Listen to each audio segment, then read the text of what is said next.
Hello everyone, this is part 6 of our class 9th NCERT Civics Chapter 2 Constitutional Design Guiding Values of the Indian Constitution। तो इस book में ना हम constitution के exact provisions को पढ़ने वाले हैं जो कि अलग अलग सब्जेक्ट्स पर या अलग अलग विषयों पर है। अभी तो हम ना जो ओवरऑल फिलोसफी रही है कि हमारा कॉन्स्टिट्यूशन किस बारे में है, क्या बताता है, उसके बारे में पढ़ने वाले हैं। हम इस काम को दो तरीकों से कर सकते हैं। एक तो हम ना उनके व्यूज पढ़ सकते हैं, उन मेजर लीडर्स के व्यूज पढ़ सकते हैं कि उनका क्या कहना था हमारे कॉन्स्टिट्यूशन के बारे में, उनके क्या व्यूज थे। लेकिन साथ ही साथ ये भी जरूरी है बहुत ज्यादा कि हम ना कॉन्स्टिट्यूशन खुद अपनी फिलोसफी के बारे में क्या कहते हैं उसके बारे में भी अच्छी तरह से समझे। और प्रियम्बल जो है ना वो अच्छी तरह से बता देता है कॉन्स्टिट्यूशन की फिलोसफी के बारे में। तो अब इसके बारे में हम पढ़ने वाले हैं, the dream and the promise. हमने ना काफियों ने नोटिस किया होगा कि कॉन्स्टिट्यूशन के मेकर्स में हमने काफी नाम तो पढ़ लिए, लेकिन एक नाम हमारे नजर में नहीं आया, वो है महात्मा गांधी। क्योंकि महात्मा गांधी ना कॉन्स्टिट्यूएंट असेंबली के मेंबर तो नहीं थे, लेकिन फिर भी ना कॉन्स्टिट्यूएंट असेंबली में ऐसे मेंबर्स थे जो कि उनके विजन को फॉलो करते थे। तो कुछ साल पहले ही उन्होंने अपनी मैगजीन यंग इंडिया में 1931 में लिखा था कि वो कैसा कॉन्स्टिट्यूशन चाहते हैं, क्या करे कॉन्स्टिट्यूशन, वो बताते हैं उसके बारे में। देखो, ये महात्मा गांधी बताते हैं कि मैं एक ऐसा कॉन्स्टिट्यूशन चाहता हूँ जो कि इंडिया को हर एक तरह की दासता या फिर संरक्षण से फ्री कर दे। हम एक ऐसे इंडिया के लिए काम करें जिसमें ना पुअरेस्ट जो है, सबसे गरीब, उसको भी ऐसा फील हो कि इस कंट्री को बनाने में उसकी बहुत ज्यादा इंपॉर्टेंट आवाज रही है। ये एक ऐसा कंट्री बने जिसमें ना कोई हाई क्लास हो ना कोई लो क्लास हो। एक ऐसा इंडिया बने जिसमें सभी कम्युनिटीज जो है ना वो एकदम परफेक्ट हार्मनी में एक दूसरे के साथ रहे। ऐसा मतलब अनटचेबिलिटी या फिर इंटॉक्सिकेटिंग ड्रिंक्स, ड्रग्स, इन सब की कोई जगह ना हो इंडिया में। वेमेन को भी मैन जैसे सेम राइट्स हो। और महात्मा गांधी बताते हैं कि I shall be satisfied with nothing else, इसके सिवा मैं किसी चीज से सेटिस्फाइड हुई नहीं। तो ये महात्मा गांधी के व्यूज थे हमारे कॉन्स्टिट्यूशन को लेकर। और ये जो व्यूज थे ना, ये इसी तरह के व्यूज की इनइक्वालिटी को हटाना है, ये सब व्यूज डॉक्टर अंबेडकर के भी थे। डॉक्टर अंबेडकर का काफी इंपॉर्टेंट रोल रहा है कॉन्स्टिट्यूशन को बनाने में। और उनका ये भी एक प्रयास था कि किस तरह से इनइक्वालिटीज को हटाया जा सके। डॉक्टर अंबेडकर हमेशा ना महात्मा गांधी और उनके विजन को तो क्रिटिसाइज करते थे।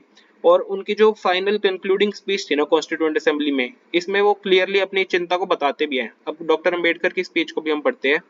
देखो, डॉक्टर अंबेडकर बताते हैं कि 26 जनवरी 1950 को ना हम एक कॉन्ट्रडिक्शंस वाली लाइफ में जा रहे हैं। पॉलिटिक्स में तो हमारे पास इक्वालिटी होगी, सोशल और इकोनॉमिक लाइफ में नहीं होगी। लेकिन पॉलिटिक्स में इक्वालिटी होगी लेकिन सोशल और इकोनॉमिकल लाइफ में नहीं होगी। पॉलिटिक्स में तो हम इस तरह के प्रिंसिपल्स को रिकॉग्नाइज करेंगे कि वन मैन वन वोट, एक आदमी का एक वोट है और हर एक वोट की एक वैल्यू है। One man one vote one value. हम इस तरह के प्रिंसिपल्स को पॉलिटिक्स में तो रिकॉग्नाइज करने वाले हैं। लेकिन हमारी सोशल और इकोनॉमिक लाइफ का तो स्ट्रक्चर ही ऐसा बना हुआ है कि हम ना वन मैन वन वैल्यू के प्रिंसिपल को तो मान ही नहीं सकते। वन मैन वन वैल्यू वाली जो प्रिंसिपल होते हैं कि एक मैन की एक ही वैल्यू हो, उसके वोट की भी उसकी भी, इस तरह की बातों को हम नहीं मान सकते क्योंकि हमारा स्ट्रक्चर ही ऐसा बना हुआ है। और इस तरह की कॉन्ट्रडिक्शंस वाली लाइफ में हम कब तक जी पाएंगे? हम सोशल और इकोनॉमिकल लाइफ में कब तक इस तरह से इक्वालिटी को डिनाई करने वाले हैं? अगर हम ये सब काम लॉन्ग टर्म में करते रहे ना, तो जो पॉलिटिकल डेमोक्रेसी है हम उसको ही खतरे में डाल रहे हैं। तो ऐसे अपनी चिंताओं को व्यक्त करते हैं डॉक्टर अंबेडकर भी। फाइनली अब हम जवाहरलाल नेहरू की फेमस स्पीच जो उन्होंने कॉन्स्टिट्यूएंट असेंबली में दी थी ना 15 अगस्त 1947 की मिडनाइट को, उसको भी पढ़ते हैं।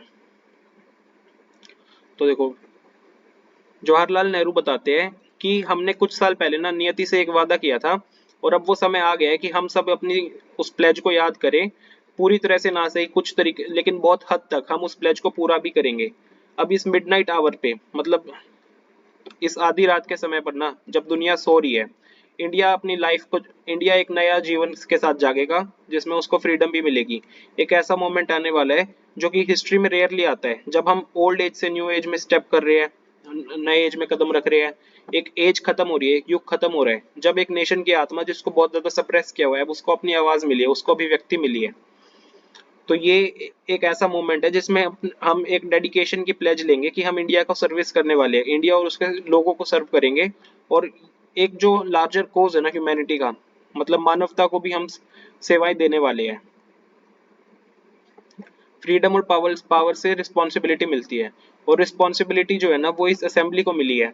और ये असेंबली एक सोवरन बॉडी है जो कि इंडिया के sovereign sovereign people of India को रिप्रेजेंट कर रही है। तो आजादी के जन्म से पहले हमने जितने भी लेबर्स के पेन सहे है, जो हमें लेबर देनी पड़ी है, हमारे दिल उस सब, हमारा जो दिल है ना उस सब से काफी भारी है। और ये जो दुख की यादें ये हमारे साथ ही है। ये पेन्स अभी भी कंटिन्यू करते रहेंगे, लेकिन फिर भी पास्ट अब खत्म हो चुका है और एक नया फ्यूचर जो है वो हमको बुला रहा है। और ये फ्यूचर ना कोई इजी नहीं होने वाला, इसमें हमको निरंतर प्रयास करना पड़ेगा कि ये जो प्लेजेस हमने ली थी पहले उसको हम पूरा करेंगे, और एक प्लेज जो हम आज लेने जा रहे हैं उसको भी हम पूरा करेंगे। इंडिया की सर्विस का मतलब हो जाता है कि उन मिलियंस की सर्विस करना जो सफर कर रहे हैं। मिलियंस मतलब इंडिया के मिलियन लोग ही। और इसका मतलब ये भी हो जाता है कि जो पॉवर्टी और इग्नोरेंस, डिजीज और इनइक्वालिटी थी ना, ये सब भी एक अंत पे अब आ रहा है। और जो हमारी सदी का सबसे ग्रेटेस्ट मैन था, उसका एम्बिशन यही था कि हर एक आंख से वो आंसू को पहुंच जाए। ये अपने ऊपर है, लेकिन जब तक टीयर्स और सफरिंग्स है ना, हमारा काम पूरा नहीं होएगा। तो ये थी जवाहरलाल नेहरू की स्पीच। तो इसी के साथ हम चैप्टर के इस वाले पार्ट को कंक्लूड करते हैं। Thank you.